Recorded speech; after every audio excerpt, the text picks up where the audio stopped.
ನಮಸ್ಕಾರ. ಕಾಫಿ ಆಯ್ತಾ ಸ್ನೇಹಿತರೆ? ನಾಡಿದ್ದು 25ನೇ ತಾರೀಕು ಅಂದ್ರೆ ಸೋಮವಾರದಿಂದ ಸಂಸತ್ನ ಚಳಿಗಾಲದ ಅಧಿವೇಶನ ಪ್ರಾರಂಭ ಆಗ್ತಾ ಇದೆ.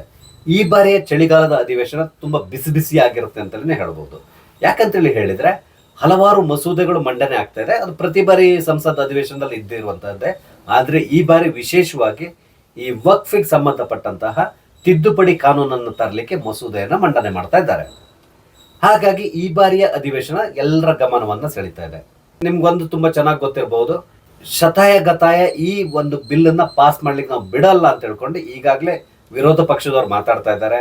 ಅದೇ ರೀತಿಯಲ್ಲಿ ಕೆಲವೊಂದು ಮುಸ್ಲಿಂ ಸಂಘಟನೆಗಳು ಕೂಡ ಅಷ್ಟೇ ವಿರೋಧ ಪಕ್ಷದವರಿಗೆ ವಾರ್ನ್ ಮಾಡ್ತಾ ಇದ್ದಾರೆ. ಯಾವುದೇ ಕಾರಣಕ್ಕೆ ಈ ಮಸೂದೆಯನ್ನು ಪಾಸ್ ಮಾಡ್ಲಿ ಬಿಡಬೇಡಿ, ಒಂದ್ ವೇಳೆ ಪಾಸ್ ಮಾಡ್ಲಿ ಬಿಟ್ರೆ ನಾವು ನಿಮ್ಮ ವಿರುದ್ಧವಾಗಿ ದಂಗೆ ಹೇಳ್ತೇವೆ ಅಂತ ಕೂಡ ಹೇಳ್ತಾ ಇದ್ದಾರೆ.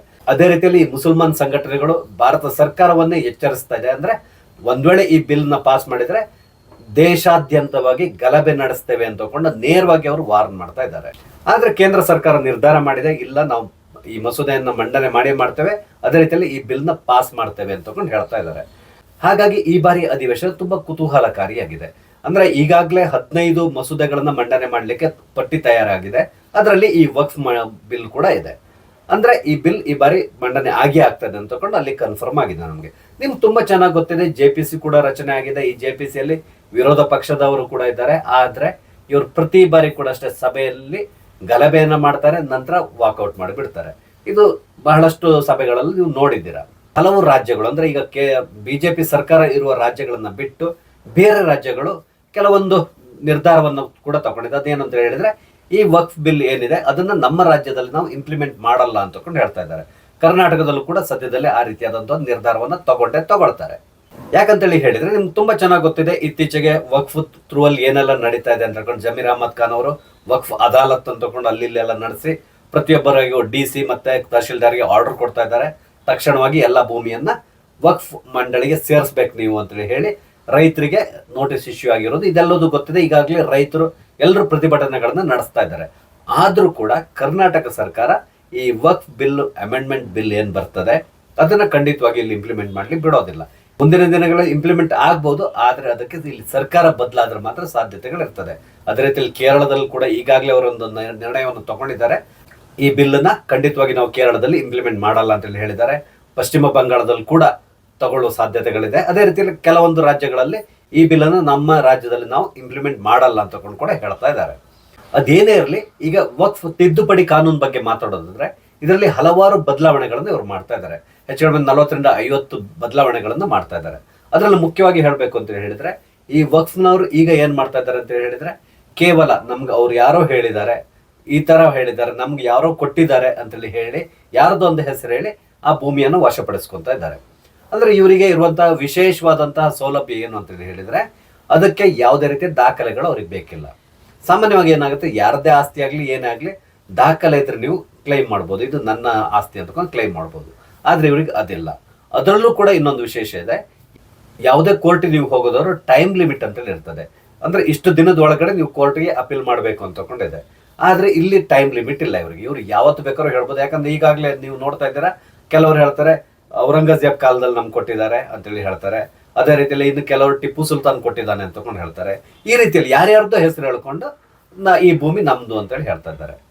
ಹಾಗಾಗಿ ಇಲ್ಲಿ ಆ ರೀತಿಯಾದಂತಹ ಟೈಮ್ ಲಿಮಿಟ್ ಅನ್ನ ಫಿಕ್ಸ್ ಮಾಡೋ ಸಾಧ್ಯತೆಗಳಿರ್ತದೆ. ಅದ್ರ ಜೊತೆಯಲ್ಲಿ ಇನ್ನೊಂದು, ಅವ್ರು ಯಾವುದನ್ನ ಕ್ಲೈಮ್ ಮಾಡಿದ್ರು ಕೂಡ ಅದಕ್ಕೆ ಸಂಬಂಧಪಟ್ಟಂತ ದಾಖಲೆಗಳನ್ನ ಪ್ರೊಡ್ಯೂಸ್ ಮಾಡ್ಬೇಕಾಗ್ತದೆ. ಅದನ್ನು ನಮ್ಮ ಕೋರ್ಟ್ ನಲ್ಲಿ ಪ್ರೊಡ್ಯೂಸ್ ಮಾಡ್ಬೇಕಾಗ್ತದೆ. ಇವ್ರದ್ದೇ ಆದಂತ ಒಂದು ಕೋರ್ಟ್ ಏನಿದೆ ಅಲ್ಲಿ ಅಲ್ಲ. ಅದಕ್ಕೆ ಬದಲಾಗಿ ಕೋರ್ಟ್ ನಲ್ಲಿ ಈಗ ಪ್ರಶ್ನೆ ಮಾಡುವಂತಹ ಅವಕಾಶ ಸಾರ್ವಜನಿಕರಿಗೆ ಸಿಗ್ತದೆ. ಆಗ ಏನಾಗುತ್ತೆ ಅಂದ್ರೆ ಇವ್ರ ಹತ್ರ ದಾಖಲೆಗಳಿಲ್ಲ ಅಂತೇಳಿ ಹೇಳಿದ್ರೆ ಆಟೋಮೆಟಿಕ್ ಆಗಿ ವಕ್ಫ್ನವ್ರು ಆ ಆಸ್ತಿಯನ್ನ ಕಳ್ಕೊಳ್ತಾರೆ. ಇಲ್ಲಿ ಇರುವಂತಹ ಸಮಸ್ಯೆ ಇದೆ. ಯಾಕಂದ್ರೆ ವಕ್ಫ್ನವ್ರಿಗೆ ತುಂಬಾ ಚೆನ್ನಾಗಿ ಗೊತ್ತಿದೆ, ಹೆಚ್ಚು ಕಡಿಮೆ ಅವ್ರ ಹತ್ರ 90% ಲ್ಯಾಂಡ್ ಏನಿದೆ ಅದಕ್ಕೆ ಸರಿಯಾದಂತಹ ದಾಖಲೆ ಪತ್ರಗಳೇ ಇಲ್ಲ ಅವ್ರ ಹತ್ರ. ಕೇವಲ ಅವ್ರು ಹೇಳಿದ್ರು ಇವ್ರು ಹೇಳಿದ್ರು ಅಂತ ಹೇಳಿ ವಕ್ಫ್ ಮಂಡಳಿಯವರು ಈ ಭೂಮಿಗಳನ್ನ ವಶಪಡಿಸ್ಕೊಂಡಿದ್ದಾರೆ. ಇದೆಲ್ಲದೂ ಅವ್ರ ಕೈ ತಪ್ಪಿ ಹೋಗುತ್ತೆ, ಅವ್ರಿಗೆ ತುಂಬಾ ಚೆನ್ನಾಗಿ ಗೊತ್ತಿದೆ. ಹಾಗಾಗಿ ಈ ವಕ್ಫ್ ಮಂಡಳಿಯವರು ಯಾವುದೇ ಕಾರಣಕ್ಕೆ ಈ ಬಿಲ್ ನ ಪಾಸ್ ಮಾಡ್ಲಿ ಬಿಡಬಾರ್ದು ಅಂತ ಪ್ರಯತ್ನಿಸ್ತಾ ಇದ್ದಾರೆ. ಅದ್ರ ಜೊತೆಗೆ ಏನಾಗಿದೆ, ನಮ್ಮ ವಿರೋಧ ಪಕ್ಷದವರಿಗೆ ಇವ್ರಿಗೆ ಮತ ಬೇಕು. ಹಾಗಾಗಿ ವೋಟ್ ಬ್ಯಾಂಕ್ ಪಾಲಿಟಿಕ್ಸ್ಗಾಗಿ ಅವ್ರಿಗೆ ಸಪೋರ್ಟ್ ಆಗಿ ನಿಂತಿದ್ದಾರೆ. ಇದರಲ್ಲೂ ಮುಖ್ಯವಾಗಿ ಹೇಳ್ಬೇಕಂದ್ರೆ ಈ ಎಲ್ಲ ಕಾನೂನುಗಳು, ಅವ್ರಿಗೆ ಕೊಟ್ಟಿರುವಂತಹ ವಿಶೇಷ ಕಾನೂನುಗಳನ್ನು ತಂದಿರೋರು ಕೂಡ ಕಾಂಗ್ರೆಸ್ ಸರ್ಕಾರದವರೇ. ಹಾಗಾಗಿ ಆ ಕಾನೂನುಗಳು ಇವರೇ ತಂದಿರೋದ್ರಿಂದ ಅದನ್ನ ಈಗ ತಿದ್ದುಪಡಿ ಮಾಡ್ಲಿಕ್ಕೆ ಅವ್ರಿಗೆ ಬಿಡೋಲ್ಲ. ಯಾಕಂದ್ರೆ ಒಂದ್ ವೇಳೆ ತಿದ್ದುಪಡಿ ಆದ್ರೆ ಅದು ಇವರ ಈಗೋಗೆ ಹರ್ಟ್ ಆಗುತ್ತೆ, ಅಂದ್ರೆ ಇವರ ಮರ್ಯಾದೆ ಪ್ರಶ್ನೆ ಅನ್ನೋ ರೀತಿಯಲ್ಲಿ ಅವ್ರು ತಿಳ್ಕೊಂಡಿದ್ದಾರೆ. ಇದರಿಂದ ಯಾರಿಗೆ ಬೇಕಾದ್ರೂ ಎಷ್ಟು ಬೇಕಾದ್ರೂ ಸಮಸ್ಯೆ ಆದ್ರೂ ಅಡ್ಡಿಲ್ಲ, ಆದ್ರೆ ಈ ಬಿಲ್ ಅನ್ನು ನಾವು ಪಾಸ್ ಮಾಡ್ಲಿಕ್ಕೆ ಬಿಡೋಲ್ಲ ಅಂತಕೊಂಡು ಹೇಳ್ತಾ ಇದ್ದಾರೆ. ಇದರಲ್ಲಿ ಮುಖ್ಯವಾಗಿ ಹೇಳ್ಬೇಕಂದ್ರೆ ಈ ವಕ್ಫ್ ಮಂಡಳಿ ಈ ಭೂಮಿಯನ್ನು ವಶಪಡಿಸ್ಕೊಳ್ತದಲ್ಲ, ಇದನ್ನ ಹೆಚ್ಚಿನವರು ಈ ವಕ್ಫ್ ಮಂಡಳಿಯಲ್ಲಿರುವವರು ಅಥವಾ ದೊಡ್ಡ ದೊಡ್ಡ ಬಿಸ್ನೆಸ್ ಮ್ಯಾನ್ಗಳು, ಮುಸಲ್ಮಾನ್ ಬಿಸ್ನೆಸ್ ಮ್ಯಾನ್ಗಳು ಇದ್ದಾರೆ, ಅಥವಾ ಕೆಲವೊಂದು ಪೊಲಿಟಿಷಿಯನ್ಸ್ ಇದ್ದಾರೆ, ಇವರೇ ನುಂಗಿ ನೀರು ಕುಡಿದು ಬಿಟ್ಟಿದ್ದಾರೆ.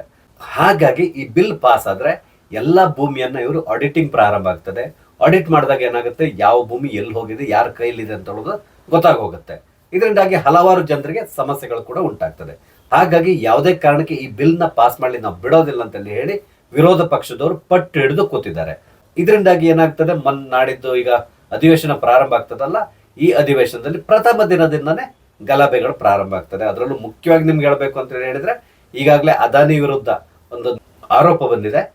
ಈ ಆರೋಪವನ್ನು ಹಿಡ್ಕೊಂಡು ಈಗಾಗಲೇ ರಾಹುಲ್ ಗಾಂಧಿ ಮಾತಾಡ್ಲಿಕ್ಕೆ ಶುರು ಮಾಡಿದ್ದಾರೆ. ನಾಡಿದ್ದು ನಾವು ಸೋಮವಾರದಿಂದ ಪ್ರಾರಂಭ ಆಗುವಂತಹ ಅಧಿವೇಶನದಲ್ಲಿ ಈ ಅದಾನಿ ವಿಷಯವನ್ನು ನಾವು ತಗೊಳ್ತೇವೆ, ಅದಾನಿಯನ್ನ ಬಂಧನ ಮಾಡಲೇಬೇಕು ಅಂತಕೊಂಡು ನಾವು ಪಟ್ಟು ಹಿಡಿತೇವೆ ಅಂತೇಳಿ ಹೇಳ್ತಾ ಇದ್ದಾರೆ. ಅಂದ್ರೆ ಬೇರೆ ಏನು ಮಾಡಲ್ಲ, ಇವರು ಅಧಿವೇಶನಕ್ಕೆ ಬರ್ತಾರೆ, ಅದಾನಿ ಅದಾನಿ ಅದಾನಿ ಅಂತ ಕೂಗಾಡ್ಲಿಕ್ಕೆ ಶುರು ಮಾಡ್ತಾರೆ. ಈ ರೀತಿಯಲ್ಲಿ ಗಲಭೆಯನ್ನು ಮಾಡ್ಕೊಂಡು ಹೋಗ್ತಾರೆ ಹೊರತು ಸಾರ್ವಜನಿಕರಿಗೆ ತೊಂದರೆ ಆಗ್ತಾರೆ, ನಮ್ಮ ಟ್ಯಾಕ್ಸ್ ಹಣದಲ್ಲಿ ನಡೀತಾ ಇರುವಂತಹ ಅಧಿವೇಶನ ವೇಸ್ಟ್ ಆಗ್ತಾ ಇದೆ ಅಂತ ಹೇಳ್ಕೊಂಡು ಅವ್ರು ಏನು ಥಿಂಕ್ ಮಾಡ್ಲಿಕ್ಕೆ ಹೋಗಲ್ಲ. ಅದಕ್ಕೆ ಬದಲಾಗಿ ಅಧಿವೇಶನವನ್ನ ಹಾಳು ಮಾಡ್ಲಿಕ್ಕೆ ಕೂತ್ಕೊಳ್ತಾರೆ. ಯಾವುದೇ ರೀತಿಯಾದಂತಹ ಚರ್ಚೆಗಳಲ್ಲಿ ಇವ್ರು ಭಾಗವಹಿಸೋದಿಲ್ಲ, ಕೇವಲ ಗಲಭೆ ಮಾಡ್ಕೊಂಡಿರ್ತಾರೆ.